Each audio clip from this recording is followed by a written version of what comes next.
thank you to Columbia College for hosting us. And thank you to Ionity. I just arrived direct from Delhi, so it's first of these presentations, and it's really fun to be here. This book, Capital, about which I'm going to speak now, it was written.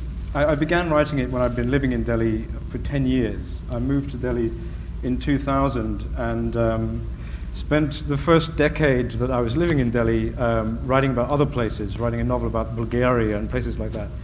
And 10 years into my time there, I thought it was time to register some of the amazing things that have been going on around me in that decade, the decade from 2000 to 2010, when the city had been ripped down and rebuilt, immense fortunes have been created, and there have been huge changes in lifestyle and outlook in the city around me, and my friends and acquaintances' lives had also changed enormously.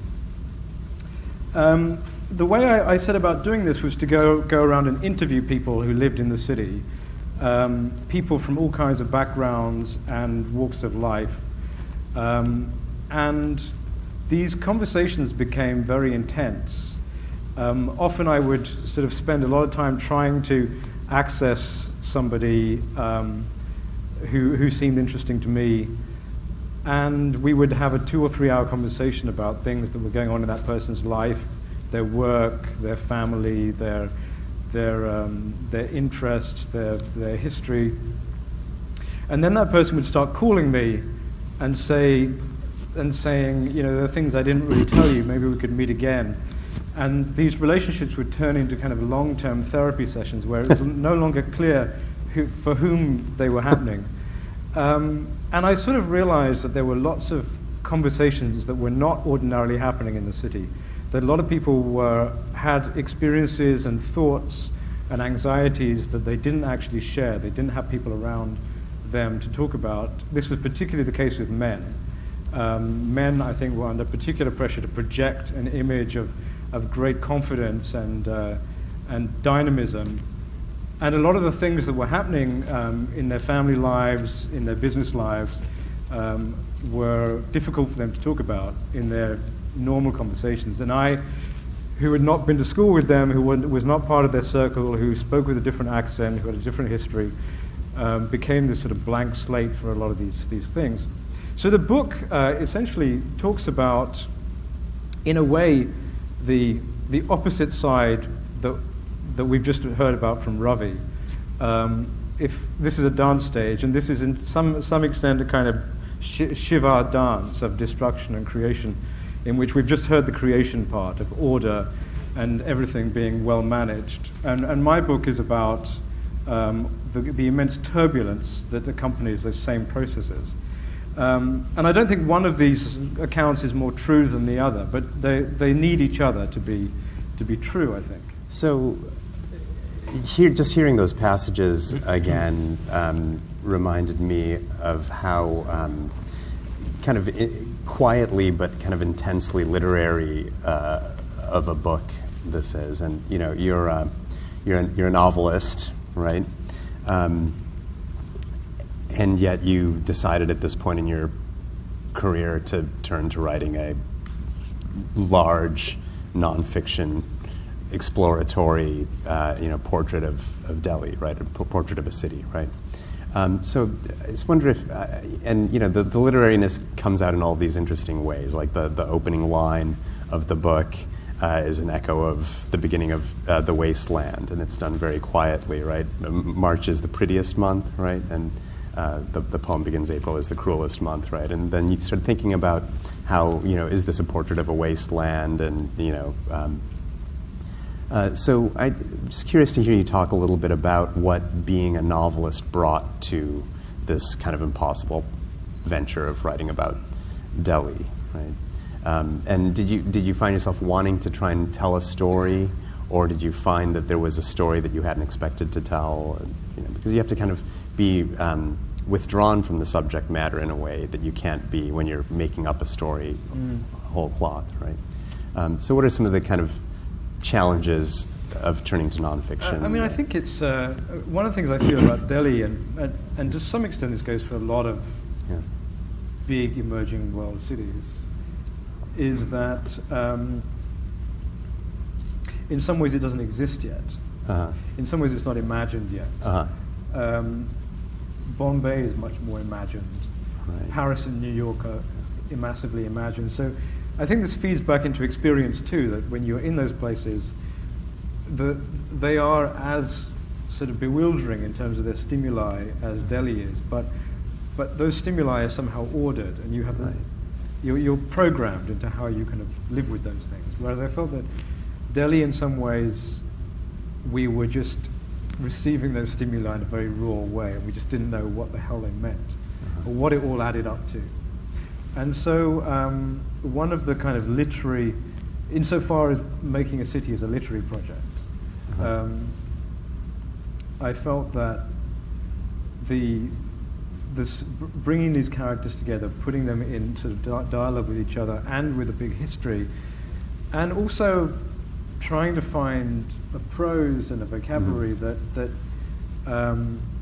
is very careful and talks about these people's experience and the way that they present themselves and the way that their lives are, in a way that's not dependent on various kinds of formula. As I said before, I think that there are new realities opening up that we can't rely on what we know before in order to look at them. And yet, having said that, I think the fact that this Eliot thing you bring up, I mean, I think it feels like this is also part of a long project. The project of seeing what happens as capitalism kind of explodes again and again in new places and sort of moves outwards in waves is something that Eliot was looking at, is something that Baudelaire was looking at, right back to Goethe. It feels like there's a long project of trying to understand what capitalism is and what human life is within it, and how it intersects with everything that preceded it, whether it's folk culture or other kinds of histories. So that nod to Eliot is a nod to that ongoing sort of description of modernity. So how have you found your account received differently the book is circulating within India, in the States, in the UK, I don't know where else. I imagine there are people reading it in Australia or wherever.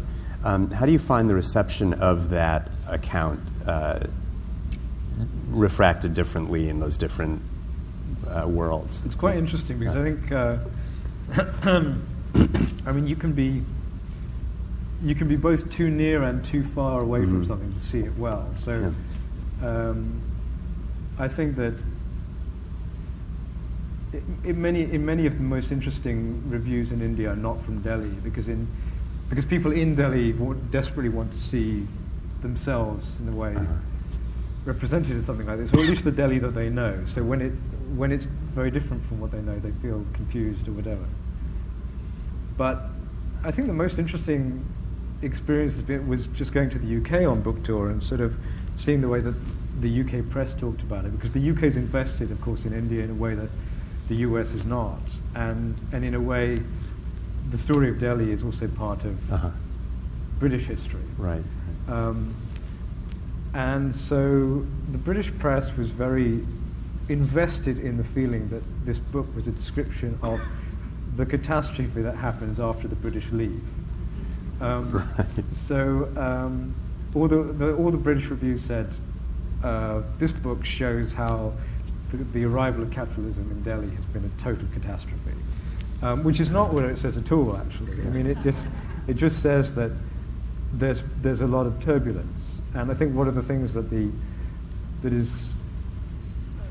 in a way has been forgotten especially in Europe, but possibly in America too, is that the conventional story of capitalism, until quite recently, was always that it was a very violent system. It was very turbulent.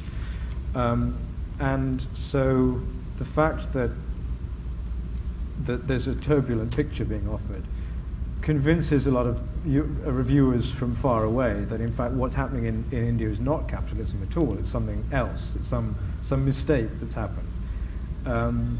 But I think that people in India or in Delhi were well prepared for the idea that capitalism would be very turbulent. They'd been told for half a century that it was a very violent system. It produced a very rich elite and oppressed lots of other people. So actually what's happening is no surprise to anyone. If there's big inequality and lots of kind of upheaval, that's exactly what everyone always expected capitalism would be. So they're actually quite relaxed about that. Right. Well, it also seems like in a lot of the work that the book did for me as a reader was to kind of make visible what could be described as something like Indian capitalism, right? The particular ways that black money, which I always I kept thinking could have been another title for the book, really, or corruption, or the way that government kind of bureaucracy directs capital in India today. How those give a particularly Indian kind of imprint to the way capitalism works. And it's actually very interesting in light of Ravi's conversation beforehand, right? So was that something that was like surprising to you to learn as you were writing the book, or had you already been kind of thinking of making an argument about a kind of Indian kind of capitalism? Because it's a positive argument in a lot of ways, right? You point out the ways that bureaucracies can direct capital into new ventures more efficiently in some ways than so tell me a little bit about what you looked. I mean, I don't think it was a surprise in the sense that I think even if you're just sort of picking up feelings about the place, you realize it's a very corrupt place. I mean, a much more corrupt place than Bombay or whatever, and that there's a good reason for it, and that's that essentially when, from the time of Indira Gandhi, a lot of business people started migrating to Delhi because they realized that without being close to politics, they couldn't grow their businesses. They couldn't do so. Both from the business side and from the political side, a kind of relationship began of collaboration, of corrupt collaboration, which increasingly took over the culture of the city, and the rewards of those collaborations became much greater after 1991, in a kind of Moscow sort of way. And there's a Moscow feel to the Delhi that I present. I mean, a city of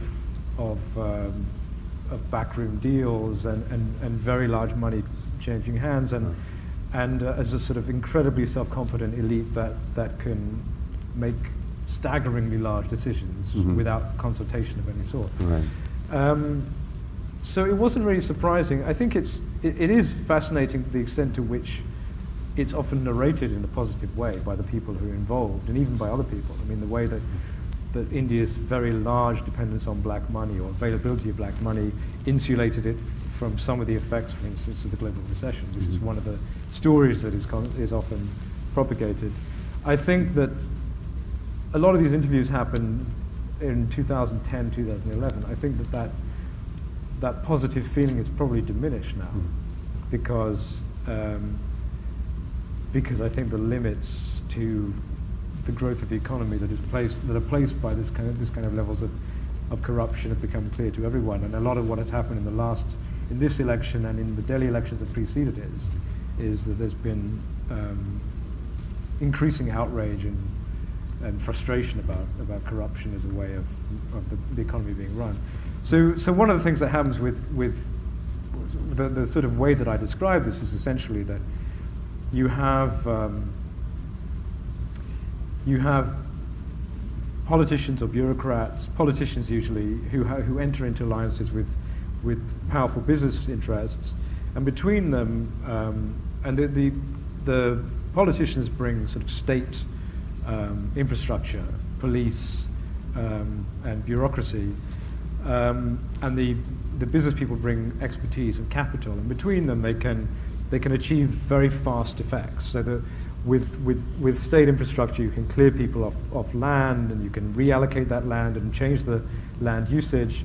And corporations can then come in and do things like build airports, or build highways, or build towns, and so in the process, many farmers, for instance, might be kicked off their land, and a whole kind of democratic process might be sidestepped.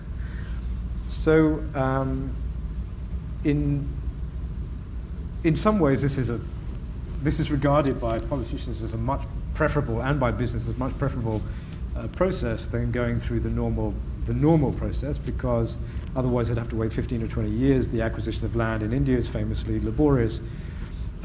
So I think what this amounts to is not that China, for instance, is an authoritarian state and India is a democratic state. India is a democratic state which has an authoritarian developmental process within it, and both of these processes are happening in parallel.